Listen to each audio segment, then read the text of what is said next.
খলাকতাহু মিন নার ওয়া খলাকতানি মিন তিন, খলাকতানি মিন নার ওয়া খলাকতাহু মিন তিন। আমাকে সৃষ্টি করেছেন আগুন দিয়ে, আদমকে সৃষ্টি করেছেন মাটি দিয়ে। আবা ওয়াস্তাকবারা, আল্লাহ পাক বলছেন সে উদ্ধত হলো এবং অহংকার প্রদর্শন করল।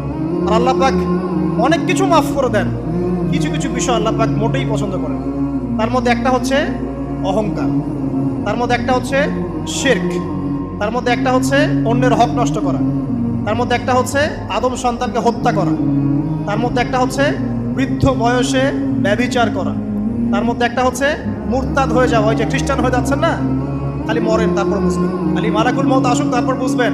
আল্লাহ রাব্বুল আলামিন বলছেন তার রাসূলের মাধ্যমে, কেউ যদি সাক্ষ্য দেয় আল্লাহ ছাড়া কোনো মাবুদ নাই, মুহাম্মদ সাল্লাল্লাহু আলাইহি ওয়াসাল্লাম শেষ নবী, ঈসা ইবনে মারইয়াম আল্লাহর প্রেরিত নবী, আল্লাহর পুত্র নন, জান্নাত সত্য এবং জাহান্নাম সত্য, এই পাঁচটা বিষয় যদি কেউ সাক্ষ্য দেয় ইনশাআল্লাহ সে জান্নাতে যাবে, তার আমল যেমনই হোক না।